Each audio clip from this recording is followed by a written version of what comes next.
Hello everyone, welcome this evening. I'm Genevieve Marsh. I'm an architectural designer and urban analyst here in Auburn, where I have my design business making agile architecture, building and pop-up concept design and master planning for social enterprises. And tonight I want to share with you an expanded view of what tiny houses are and can be. I come from the discipline of design. My background is in fine art and in architecture, and so that's my reference point for this talk this evening. And I see tiny houses as really exciting and still in its infancy state as a sector. I see potential of restoring civic life, top-tier design, and cross-sector innovation all coming together in the tiny house market, just waiting for a clear path for zoning ordinances, land use, and legalization. So, to begin, I want to give a little bit of context as to the bigger picture of the industry in California right now. So, tiny houses are for many more market sectors than just the homeless and millennials. It's great, affordable, attainable housing, homeless housing solution for cities, and our Sacramento area has compassion villages, so we are making foreground in that area. It's also possible college student housing for both individual students and schools.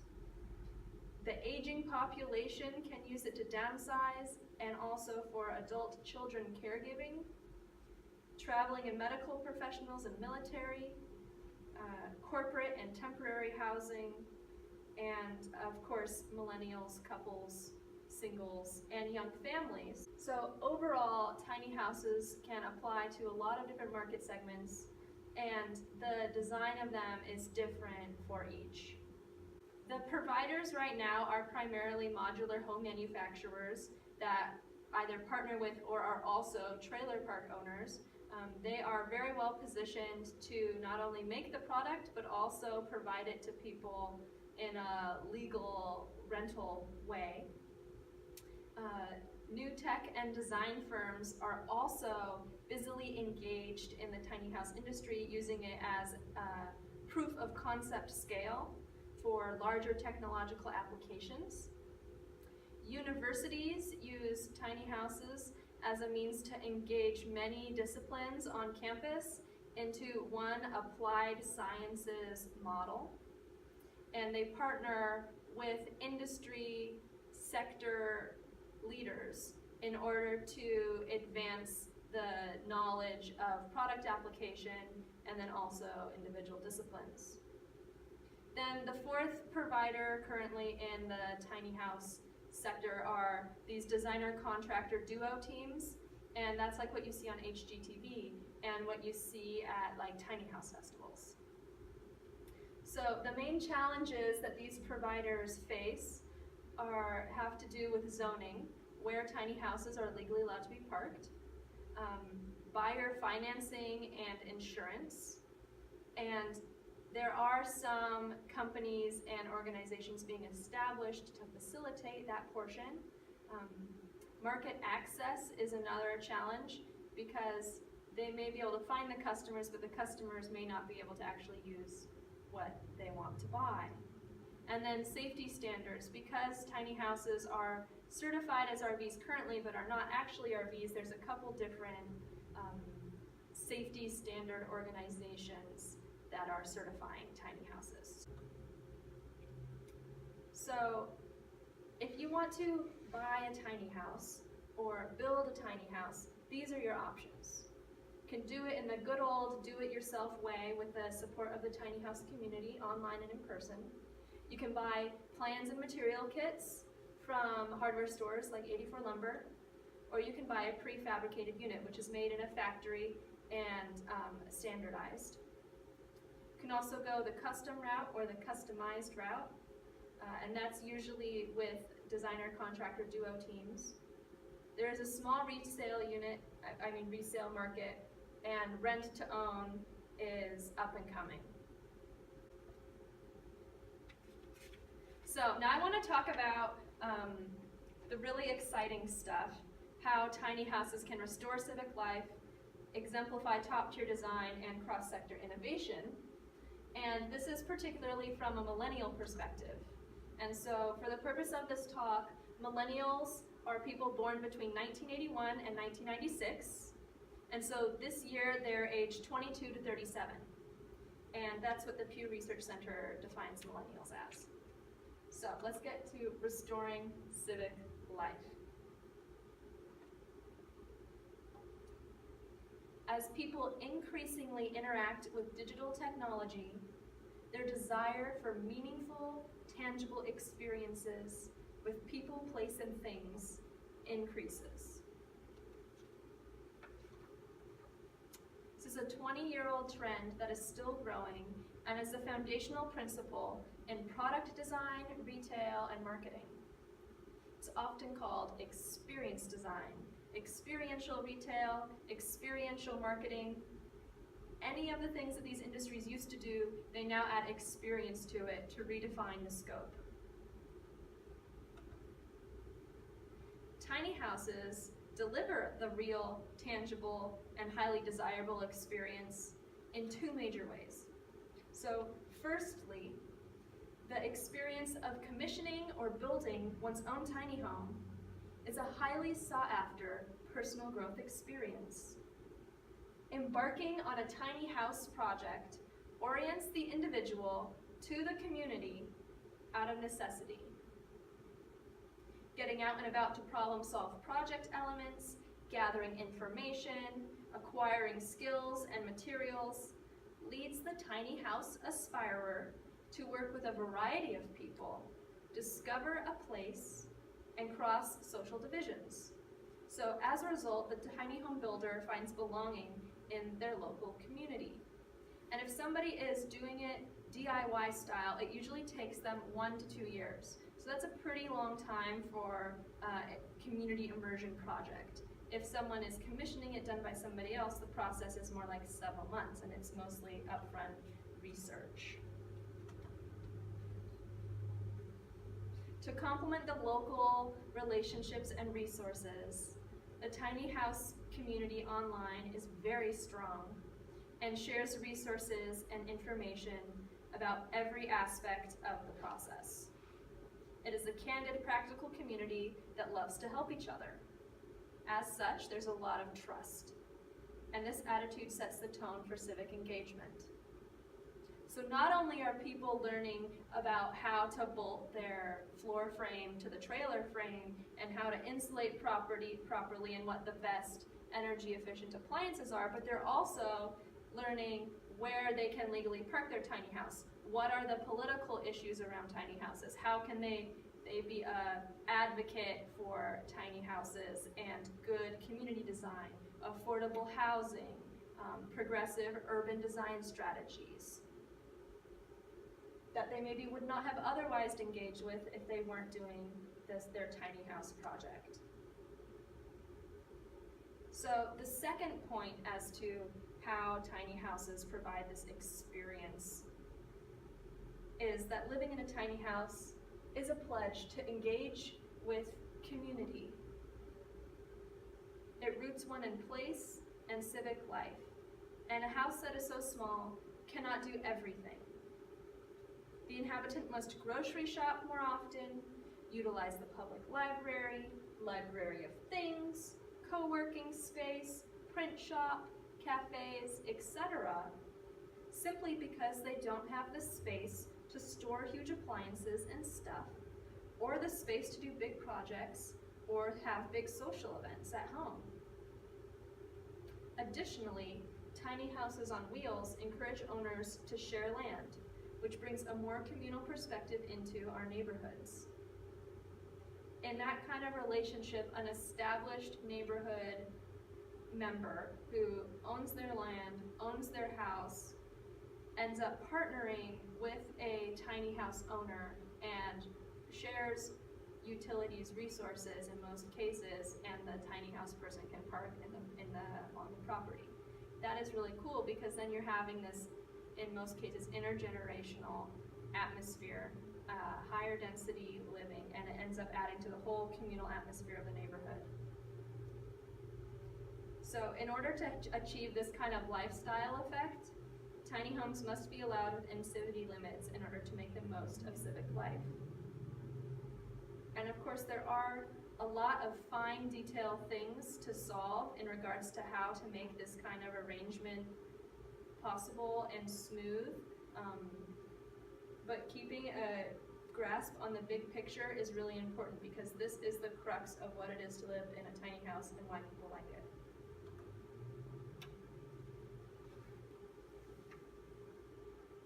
So why do millennials love tiny houses, and why is the tiny house a potential way for millennials to be civically engaged? Simply put, millennials want to balance social good in their everyday activities. However, they are challenged to do so because, from a life stage perspective, they're striving to establish their career paths and problem solve expensive life growth stages, such as purchasing homes and starting families. While older generations tend to see philanthropic, personal, and professional lives as different, millennials see them integrated and strive to do less harm while also trying to do more good. So, for example, a baby boomer might donate money to environmental charity, while a millennial will donate less to charity but spend more on groceries to purchase sustainably sourced products. Or, while a boomer might donate their possessions to a philanthropy fighting poverty, like Salvation Army, a millennial is more likely to purchase products that offer a one-for-one model, like Tom's shoes. And one way is not necessarily better than the other in terms of impact. Since millennials seek out opportunities for overlap between what they must do and what fits their cause preferences, they volunteer differently than other generations. When millennials were asked why they chose to volunteer, 79% said it was because they were passionate about the cause. 61% said it was to broaden their professional skills, and 56% said it was because they wanted to meet new people. So you see the multitasking happening within those preferences. And the tiny house fits the millennial nexus of work and life, process and practice at the stage of purpose. And Placer County has 77,000 millennials, which makes up 20% of the county's population. Now let's talk about design. The dream of home ownership coincides with a desire for uniqueness and individual expression. The intersection of uniqueness and new home construction is the territory of architects and designers, and it's commonly out of reach for all but the most wealthy. Simply by changing scale, tiny houses democratize design. The average person across generations is aware of good design and aspires to it. For example, designer goods, designer street fashion, and economy cars by luxury brands. All of these people up here are showing their individual expression, their uniqueness, through their appearance decisions. So the current big sellers in the tiny house sector originated in the modular home sector. And these manufacturers, although they are best equipped to overcome the current sector challenges, have rudimentary design skills and do not respond to design trends. Yet, tiny homes are very popular in the architectural design and product design communities, where a plethora of extraordinary one-offs are made as proof of concepts. So I want to walk you through some extraordinary tiny home designs. This is a proof of concept by Mini, the car manufacturer, collaborating with Freeland Buck for a LA design fair. This is the interior.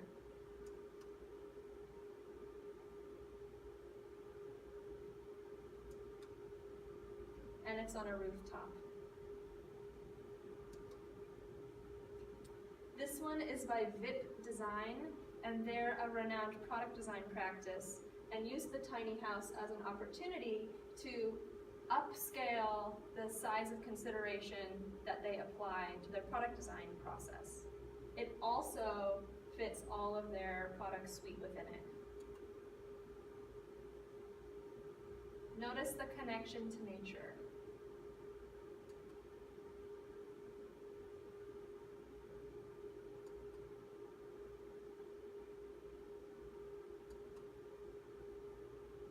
And then this is Live in Landscapes. This is a part of what my company is working on right now.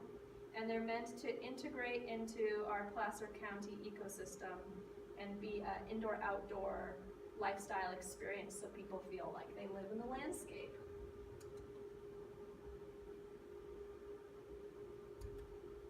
And this is the prototype that we're currently working on.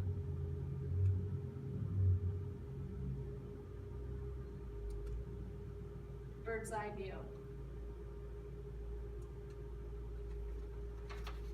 So now let's talk about innovation, starting with collegiate competitions. Small structures are the place of innovation across sectors. And universities around the United States and all of the other continents, Asia, Europe, Latin America, South America, participate in design-build competitions to build tiny houses and small buildings that strive for a range of extraordinarily difficult metrics, such as contemporary livability, carbon neutrality, energy net positive, and processing all waste on site. Students across the applied sciences, engineering, architecture, design, arts collaborate with manufacturers and suppliers to prove their innovative solutions. During the competitions, all of these models are tested for performance. And so not only is it a theory of an application, but it's built, all of the technicalities have been worked through, and then the success of it is actually measured. So here we have two examples from the US Department of Energy's Solar Decathlon, in which UC Davis has participated. On the left is the textile house from my alma mater, and then on the right we have the neighborhood hub, which was a huge collaboration between a lot of universities in Switzerland. Wouldn't it be great if design builds could legally operate post-competition in the community that they originated from? Right now, all of these extraordinary projects have a really hard time of finding places to live the rest of their life post-competition. And a lot of that is because of the zoning ordinances that we have in place right now that don't support this kind of small-scale building.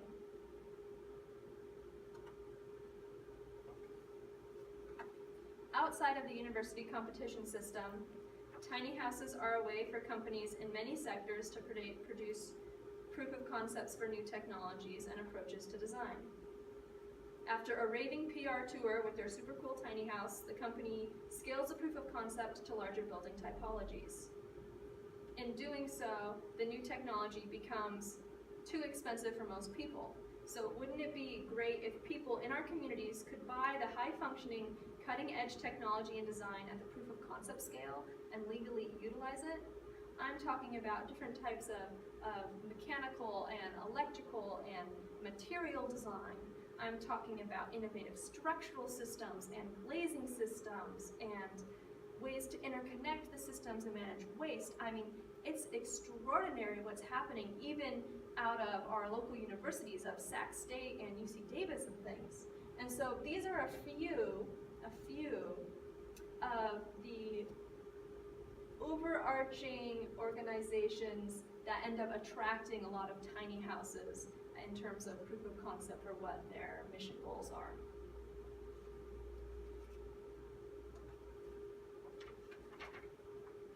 So when we welcome tiny houses into our community, we welcome innovation, active community participation, higher quality of life. Placer County should take the full scope of what tiny houses are and can be into consideration when making the legislation for how they will be treated. in doing this, tiny houses can not be limited in terms of scope, but rather elevated, so that we can be welcoming the best that we have in our country and the best in the world, and all of that into our local communities within Placer County. So let's try to think agilely and creatively and problem solve around the hard points to keep the spirit of what tiny houses are alive. Thank you so much for listening.